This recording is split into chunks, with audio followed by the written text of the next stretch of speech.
Abraham patiently endures and obtains the promise. And then an oath is given as confirmation. Right? This is the signs of the covenant. The oath is given as confirmation. Let's go to the next slide, please. So in a moment, we're going to see how each of those promises become covenant oaths. But before we get there, I want to quickly point out the fulfillment of another very important promise, specifically a promise that points towards Christ. And in Genesis 12, we see how God promises to bless Abraham. And in Genesis 14, he fulfills this promise when Abraham encounters this great character called Melchizedek. Spanish is Melquiades. Melchizedek, yes. And who is this character? He is the righteous king of Salem. Salem? Shalom? S-A-L-E-M? How do you pronounce it?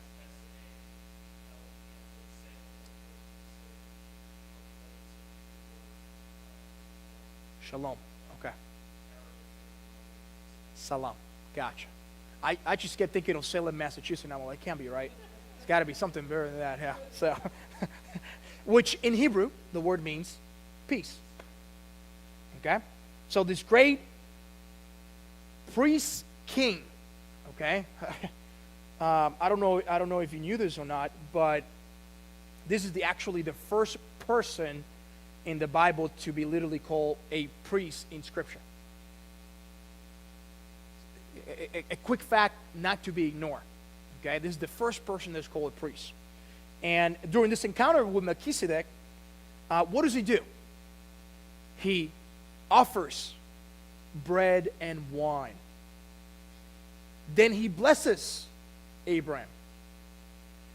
And how do Abraham respond to that? He pays homage to Melchizedek by offering him the famous tithe, the 10% tithe, right? Everything I have, I'll give you 10%.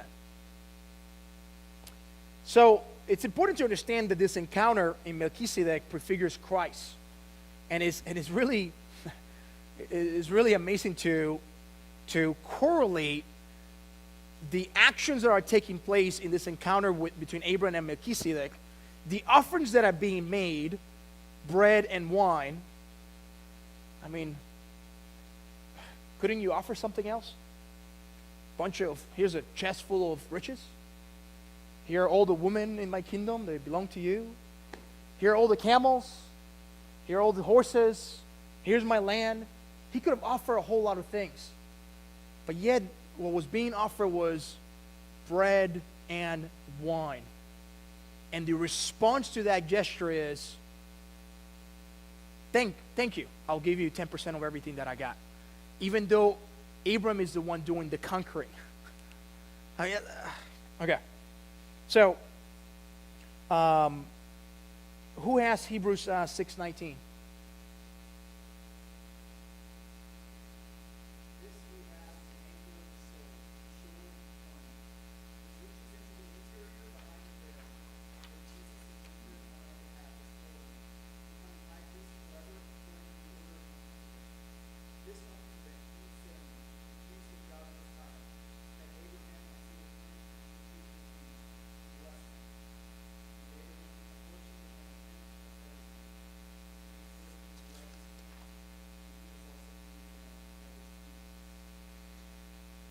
You know, this part of Hebrews, when you get a chance, look up how the Jewish temple was actually organized, and look that reference as to what does it mean by the inner shrine behind the curtain? What is that all about? It's there's a lot of historical richness that if you have that as part of your background, as part of your knowledge, this passage will be even more beautiful as to what is being done. With that in the background, understanding how the Jewish temple was actually arranged, and why was it arranged the way that it was, will give you a lot more context, rich context, as to what exactly is happening in this passage in Hebrews. So let's go to the next slide. I certainly wanted to quickly point out Melchizedek and what's happening there. And let's go back now to those covenant oaths. So Genesis 12, God promises Abraham that he will make a great nation out of him. And many years later, in Genesis 15, Abraham is still childless. There's no child. He's got no, Lord, how do you say the heir? There you go. Thank you. So when God comes to him again and promises him a great reward, Abraham reminds God that, hey God, I have no child. And what's good to have all these great rewards if I cannot pass them on? I mean, I thought you were the God of family. This whole thing about heritage, about lineage. What's going on, buddy? Yeah, I'm getting older and older, and I don't have a son. So Abraham reminds God about this. I think that's funny. And at this point, God swears a covenant oath to give Abraham a son, and through this son, immeasurable descendants. Hey, Abraham, listen, I know what I promised you. In fact, you know what? Let's do a covenant. I give you an oath. I give you my oath that I'm going to give you what I promised you. And not only will I give you a son, but I'm going to give you a son that's going to have immeasurable descendants, innumerable descendants. So what God is telling Abraham, that all his descendants will be delivered from the bondage, is that, am I pronouncing that correct? The bondage? Yes. And receive the promised land, the land that he promised Abraham back in Genesis 12. Now, what I think about is interesting about that is that God is saying, if I was Abraham standing there, I'd say, wait, what are you saying, bondage?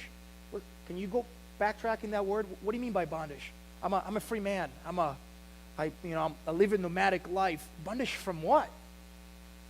This is a prelude to what's going to happen with Egypt. Remember that? But I just think it's beautiful that this word is being specifically used. At that point, Abraham doesn't get that, right? He's not having, he doesn't understand it, but that word is being used, and it's referencing what's about to come. Hey, not only will I deliver you from bondage, but I'm going to deliver you to the promised land. Wait, you took me from the land that I was in, and you moved me around to live a nomadic life. Now you're telling me I'm going to be in slavery at some point, and then you're going to bring me back to the promised land? I just love the subtlety of how that message is being transmitted. And then God sealed his covenant with Abraham in a very unique and mysterious ceremony, which could take a whole series in itself, where God actually is passing between the remains, the animal cuts of this animal that was cut in two, and God is passing through the middle. Take a read of the passage when you can. It's Genesis 15, 7 to 21. And this ritual oath ceremony marks the first promise that God made to Abraham of land and nationhood, and how it's being upgraded to a covenant. Let's go to the next slide, please. So as more time passes, the promise of his son still has not arrived. And, and obviously we know, some of you already know what's going to happen next. Abraham and Sarah grow impatient and decide to take matters into their own hands. It's like, well, this promise is not coming. Well, maybe you and I could do something about it. Watch the parallels between what they do and what our first marriage couple does, right? Adam and Eve. And we had a really great discussion about this whole concept of consulting God versus going with our own plans. So it's another beautiful metaphor going on here between Abraham and Sarah and what happened with Adam and Eve.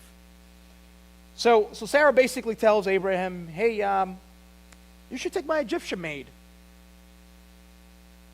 Hagar, and have her son with her. And Abraham, of course, he sacrifices himself and takes her up on her offer. Right? I mean, of course, it's a sacrifice because he loved Sarah so much, of course. And I mean, I'm sure he loathed the idea of.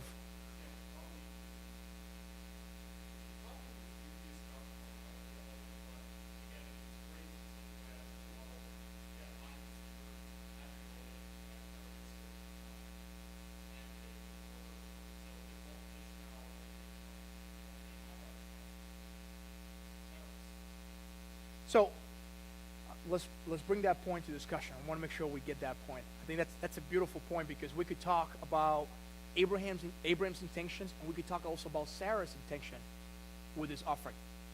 You know, and if you're really reading the Bible, you should look at it from all perspectives. You know, if you were Abraham, what would you do? If you were Sarah, what would you do? Would you really be offering? Was that a selfish act, or was that a sacrifice that she was making? And let's dialogue more about that in the group discussion. But the bottom line is that it happens. She offers her Egyptian maid, and Abraham accepts. And what they're doing is they're taking matters into their own hands, and a big mistake takes place, which basically creates a lot of domestic issues for this marriage. And once Hagar conceives a son, Genesis tells us that she begins to look at her mistress with contempt. It's a very interesting word, how Hagar begins to look at Sarah with contempt. Abraham and Sarah's decision also eventually creates probably a lot, that's probably an understatement, geopolitical problems that are with us to this day. Okay? And you see that the son born of Hagar, Ishmael, becomes the father of the Arab nation. Right? Muhammad points to Ishmael as the lineage that follows the Arab nation. So these descendants of Abraham never learned to get along with their siblings, the Jewish people, who are descendants of the son of Abraham, who eventually come from the union of Abraham and Sarah. Let's go to the next slide. So now let's talk a little bit about the second covenant oath. So 13 years after Ishmael's birth, God again appears to Abraham, and he gives both Abraham and Sarah new names.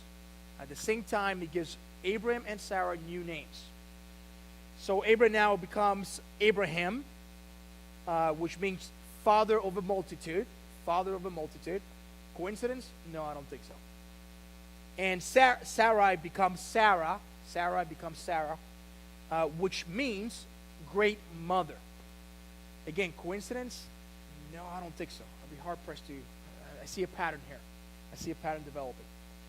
So, how he says in the scripture, kings of people shall come forth from her, referring to Sarah. And God says on Sarah in Genesis 17:16 that this is going to foreshadow God's covenant with David, which we'll cover not next lesson but 2 lessons from now. So this foreshadows the covenant that we're going to see down the road with the priestly king David. So now God tells Abraham that this shortcut that he came up with his wife, Sarah, and using their maid, Hagar, didn't work. And in fact, he tells him, hey, Ishmael is not the promised son.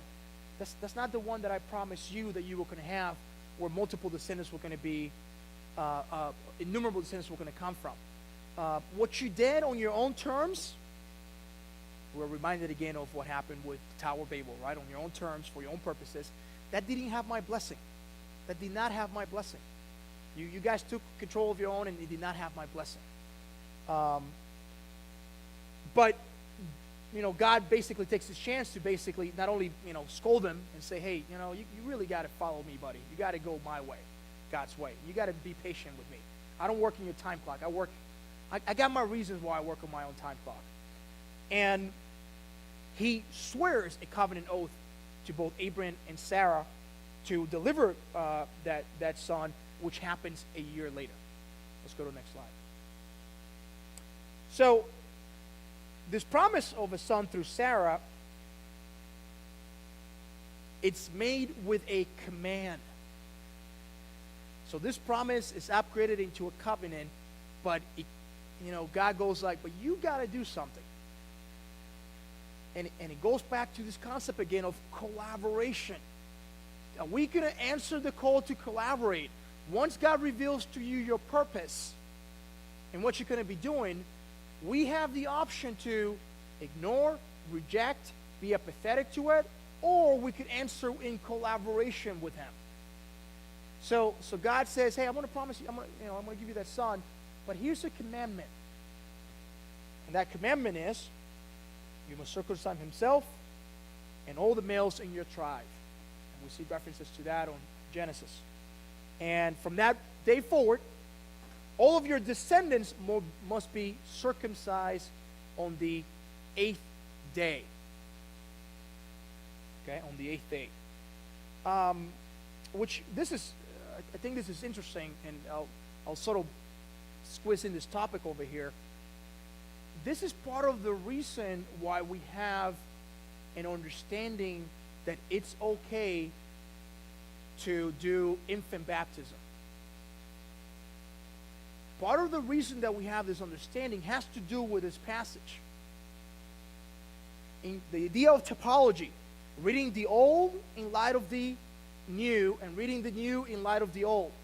When we read about what the covenant that God establishing with Abraham and the commandment that he's given him, we have an understanding that regardless of the disposition of that child, whether he understands it or not, he's going to become part of my family by you honoring a commandment that I'm giving you and perform circumcision on the 8th day. Now, does the child understand that? No. Is the child conscious of that? Absolutely not. But this traces back to the concept of how things are being passed down through the lineage. Blessings are being passed down through heritage, through lineage. And this act is being done regardless of the predisposition of that child. He's going to be part of that family regardless of his predisposition.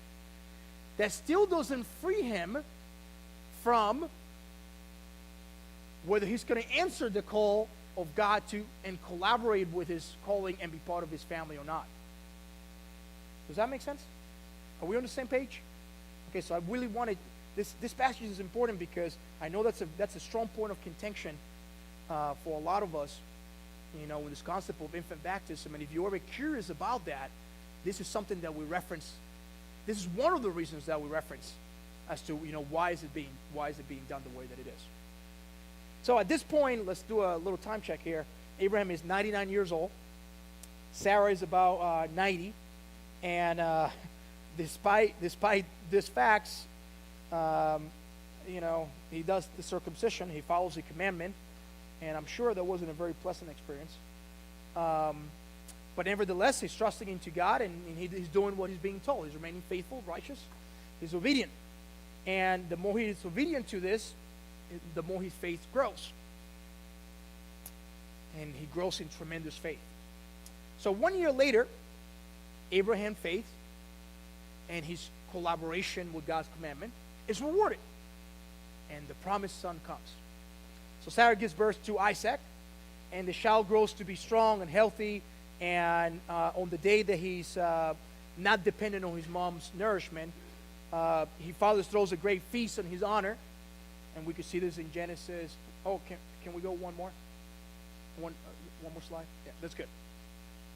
And we see that Abraham throws this great feast to honor his son Isaac. And it was during this feast that Sarah sees Ishmael, who is about 13 year difference here. Ishmael is about 13, and when he sees Ishmael playing with Isaac, she basically fears that Ishmael will usurp Isaac. And because of that fear, he asks Abraham, you need to dismiss them. They cannot stay in this house any longer. Which obviously, and the excuse that she uses is, I want to protect our son Isaac, who is the promised son. So this is a little bit of it's a very special request, and how it's being put together is very unique. And Abraham, obviously this is he loves his son Ishmael, but nevertheless he complies with the request, and he expels both Hagar and Ishmael. So then God tells Abraham to do as Sarah wants, but God promises that one day to make a great nation of Ishmael and his descendants. Abraham, relax. I agree with your wife. Just go ahead, send him away. And don't worry about it. Ishmael will have a great nation and will be his own descendants. Let's go to the next slide. So the final covenant oath, so far we covered two. Last one. After Ishmael is vanished, Abraham is left with Isaac, his beloved son, and many years pass. And then comes the ultimate test of Abraham's faith. The ultimate test. You're familiar with the story. So what does God ask of Abraham? Hey, sacrifice your son.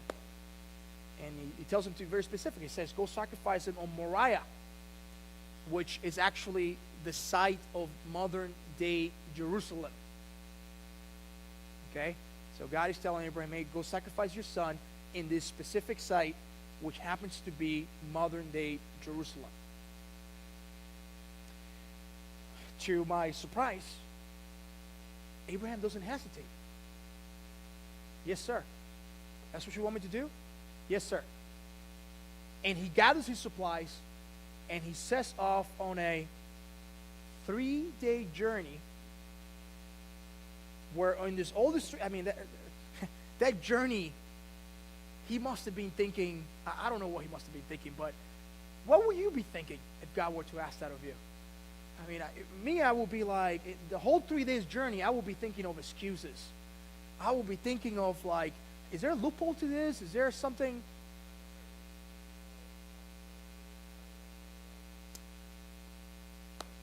That's a good point. Yeah. But 3 days. Does that remind you? Does that a parallel here? 3 days. Resurrection of Christ. Okay, he's put to death. There's another small correlation, brief correlation being made here, which is beautiful because as far as you're concerned, the moment that God told Abraham, hey, you got to sacrifice your son, that was a death sentence. From that point on, the second he decided to obey God and be obedient to that, he committed his son to death. His son was dead from that point on. So here he goes, he walks 3 days. And then something happens in Moriah. Let's go to the next. There you go. So once they arrive there, I want to point out something that is very peculiar. Do you remember who's carrying the wood on the way? Isaac is carrying the wood. Which, I don't know, it brings some interesting thoughts to mind, which I'm going to elaborate in another slide. But it's interesting that he's carrying the wood. Okay? Interesting he's carrying the wood. And then Isaac asked his father, well, hey, Dad, where's the lamb? What are we going to offer? And what is his response? God will promise himself the lamb. Not a lamb. I just love the semantics of this thing. He says in Genesis 22nd 8, God will provide himself the lamb. I just think it's interesting that it's not a lamb. I think it's interesting that he's saying the lamb. Foreshadows Christ, okay?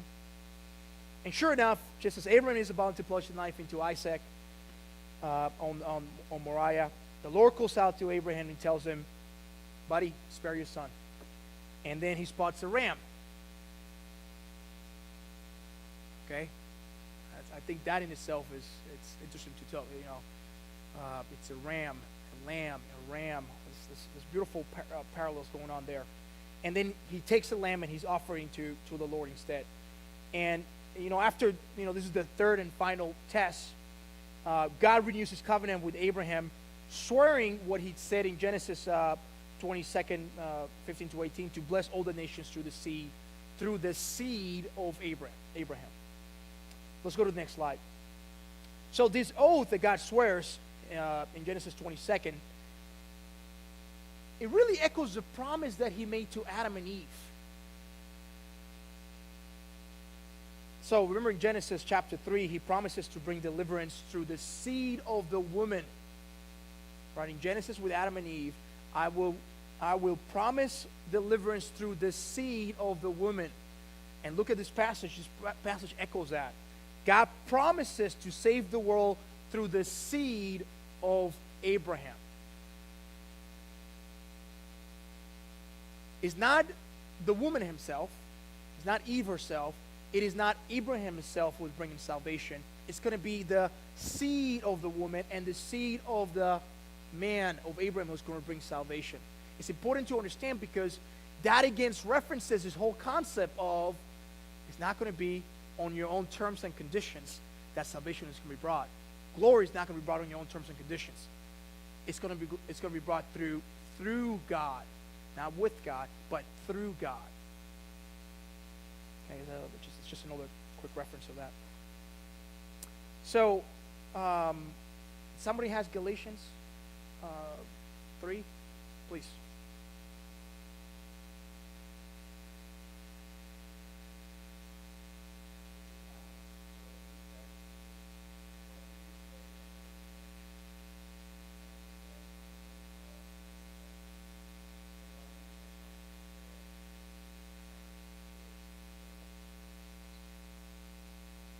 It's you want to read the whole thing through 17?